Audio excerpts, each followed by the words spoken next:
Bienvenidos a Milenio Mercados en Perspectiva, aquí como todas las semanas con el licenciado Jorge Gordillo, director de Estudios Económicos de Cibanco, y su servidor Manuel Somoza, para platicar de temas económico-financieros en México y en el mundo.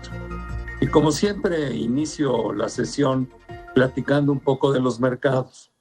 El mes de septiembre fue un mes con un inicio bastante difícil. Hubo ganancias el lunes, martes, miércoles. Sin embargo, lo ganado en esos 3 días se perdió en forma importante entre jueves y viernes.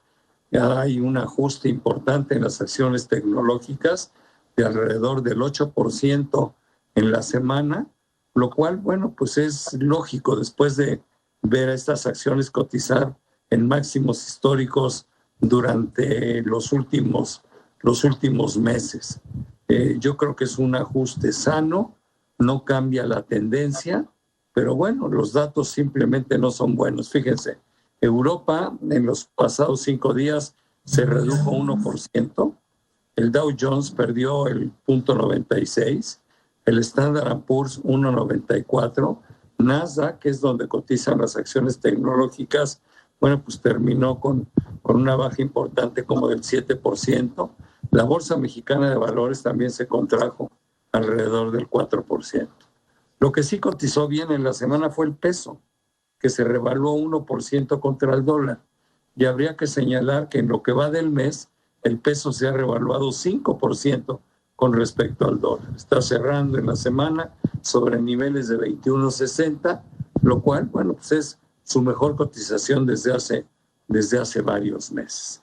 Yo creo que los mercados de aquí en adelante van a seguir mostrando una enorme volatilidad. ¿Por qué? Pues porque sigue habiendo mucha incertidumbre, se juntan las noticias buenas con las noticias malas, a veces los sentimientos positivos y a veces los negativos, pero la verdad sea dicha es que la recuperación de las bolsas de marzo a la fecha ha sido verdaderamente impresionante. Entonces nadie se tiene que sorprender ni espantar cuando vemos ajustes como los que estamos viendo. Yo pienso que la tendencia sigue siendo al alza después de que pase la volatilidad extrema. Y lo pienso en primer lugar porque las tasas de interés se van a quedar en niveles bajísimos. Estoy hablando de Europa y de Estados Unidos. En Europa tasas de interés negativas, en Estados Unidos tasas de referencia en 0 o 0.25. Entonces eso no alienta a que los inversionistas inviertan en títulos de renta fija y se atrevan a buscar inversiones más riesgosas, pero también mucho más rentables. Yo creo que eso es definitivo, por un lado. Y por otro lado, tenemos noticias de que la Reserva Federal y el Banco Central Europeo van a seguir emitiendo dinero para tratar de recomponer la economía de sus respectivos centros económicos, y esta cantidad enorme de dinero, bueno, pues también va a ser impulso para las bolsas. Qué bueno que hayan estos ajustes, porque si no, con estas emisiones de dinero y con las tasas de interés en el suelo, se pueden provocar burbujas que sería muy inconveniente que simplemente crecieran y crecieran y crecieran, porque eso alimentaría una nueva crisis financiera. Pero yo creo que eso no va a suceder. Sin embargo, bueno, resumo, no fue una buena semana para los mercados. Dentro de las buenas noticias está el tema de la vacuna para poder paliar la situación del COVID-19. Hay muchos rumores, hay muchas presiones, aún políticas, para que los laboratorios anuncien cosas positivas, sobre todo en Estados Unidos, de parte del gobierno de Trump. Se nota una gran presión hacia los laboratorios para que digan que pueden salir a vacunar a las gentes en el mes de noviembre, justo antes de las elecciones. Pero, en fin, tiene mucho más datos Jorge Gordillo que yo sobre los mercados y sobre el COVID, y yo quisiera que él pudiera abundar a los míos. Jorge, por favor, bienvenido. Gracias, Manuel. Saludos al auditorio. Sí, efectivamente, lo dices muy claro. Quizá para sumarle, nomás hay que recordar que septiembre normalmente es complicado para los mercados bursátiles, es un mes volátil, es un mes que viene retomando operaciones. Normalmente verano los inversionistas, los traders se alejan un poco del mercado bursátil y regresan en septiembre. Entonces, normalmente vemos esta volatilidad. Pero, como dices, lo importante es que en términos generales, todo lo que es inversión con riesgo va a seguir generando números positivos. Hay que estar contento con ello y esperando que tengan sus correcciones, su volatilidad, porque hay muchas noticias que bien vamos viendo para hacia adelante que puedan generarle retrocesos. Pero en términos generales creemos que todavía va a avanzar para fin de año, para el próximo año, completamente artificialmente movidos por los estímulos monetarios y fiscales que han hecho los principales países del mundo. Ahora, en cuanto a la vacuna, otro elemento muy importante para los mercados, porque todos hemos dicho que estamos en una nueva normalidad, pero casi todos nos enfocamos a qué va a pasar, cómo llegamos a una normalidad previa a la pandemia, y no hay otra que no sea bajo vacuna. Y entonces, por momentos, exacerbamos esta noticia porque los laboratorios dicen, seguimos avanzando, tenemos mejoras, y ya lo queremos como que escuchar, como que esto ya es para mañana, y hay que tener cuidado. O sea, son buenas noticias para el mercado porque se adelanta, pero faltan muchas pruebas sobre la verdadera efectividad de la vacuna, cuánto va a durar, qué tantos efectos tiene para diferente tipo de personas. En eso están, y quizás hemos estado tratando de querer que salga esto para octubre, como dice el gobierno norteamericano, pero es muy probable que no salga la autorización hasta fin de año y que la producción real o la distribución masiva la veamos hasta el próximo año. La Organización Mundial de Salud dice que ellos esperan una distribución masiva en el mundo para mediados del próximo año. Esto significa que hay que tener mucho cuidado como empresas de tratar de no adelantar planes diferentes contemplando la vacuna, que te puedan hacer retroceder a otros niveles que no estás pensando. Hay que ser más realistas, hay que pensar en un segundo trimestre y todo lo que salga antes, bueno, va a ser a favor para ti con planes de empresa, ¿no? De acuerdo, Jorge. También yo creo que en la semana es importante comentar que hubo algunos países que pusieron nuevos estímulos para que sus economías se puedan recuperar más rápido, sobre todo el año entrante, para ayudarle a sus ciudadanos. Esto se dio en Europa, concretamente en Francia y en Alemania. En Francia el paquete ha sido de 100,000 millones de euros, en Alemania no tanto, pero también es un paquete importante. Sin embargo, en Estados Unidos siguen atoradas las negociaciones en el Congreso entre republicanos y demócratas.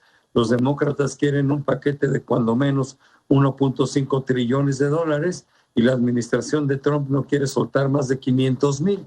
Entonces, pues ahí las negociaciones están prácticamente atoradas. Todos sabemos que algo tiene que salir. Sin embargo, no sabemos ni en qué monto ni cuándo. No sé qué comentario tengas al respecto. No, nomás la única noticia buena fue que evitaron un shutdown de las oficinas, porque normalmente se les acaba el presupuesto, tienen que anunciar un aumento para permitirles endeudarse más o tener un aumento para el gasto.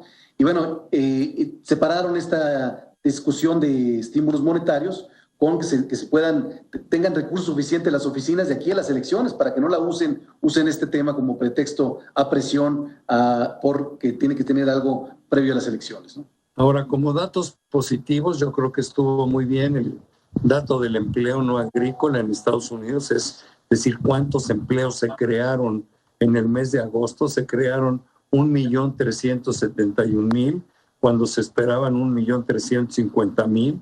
Aparte, la tasa de desempleo bajó del 10.2 al 8.4. Yo creo que esa es una magnífica noticia. No sé qué pienses tú. Y también me encantaría que comentaras esta encuesta que hace, creo que es el INEGI, sobre el empleo en México, porque yo no acabo de entender esa recuperación de la que habla. Bueno, primero salieron noticias, datos económicos en Estados Unidos para el mes de agosto. Eso es muy importante. Ya tenemos los primeros datos de agosto. Muy buen reporte manufacturero, buen reporte de servicios y ahora el empleo. Lo que nos está diciendo es que la economía norteamericana continúa recuperándose. O sea, mantiene este ritmo de recuperación. Cada vez es más lento, cada vez va a ser más difícil recuperar empleos. Y en algún momento nos vamos a enfrentar con la situación de que ya no va a ser tan fuerte la recuperación y todavía estamos lejos de los niveles previos. Por ejemplo, Estados Unidos entre marzo y abril había anunciado una caída de empleos de más de 20 millones de trabajadores y a partir de mayo ha recuperado ya 11 millones, o sea, la mitad. Todavía le falta un trecho muy fuerte y cada vez tienes un menor ritmo de crecimiento. Entonces, a lo mejor todavía vamos a ver este vuelo bueno para septiembre, octubre, pero lo que nos preocupa es la última mitad del año. Y luego, en el caso que dices de México, el INEGI tiene una encuesta donde mide la población económicamente activa, la población ocupada. Esta incluye formales e informales. Y bueno, lo que nos había dicho es que en marzo y abril habían perdido México cerca de 12 millones de empleos. Y de esos 12 millones de empleos, para el mes de julio recuperaron 1,5 millones de empleos de trabajos, algunas personas. O sea, pues ¿qué todos, pasó? Pues todos se aflojó. formales, porque a julio todavía el IMSS reportó pérdida pequeña, pero pérdida de empleos formales. Todos son informales y simplemente es el hecho de que ya saliste a trabajar, ya se quitaron muchos semáforos hacia naranja. Y bueno, esta nueva normalidad ha dado este empujón fuerte. De los 12 millones perdidos, ya han recuperado 7 millones. Igual, es el mismo, quizá un poco más peligroso, un poco más difícil para México, pero el comentario es muy similar a Estados Unidos. De aquí en adelante, la recuperación va a ser muy complicada que logres tener niveles previos a la pandemia. Yo estoy de acuerdo. Me gustaría, se nos acabó el tiempo, cerrar el programa diciendo que México necesita planes de recuperación.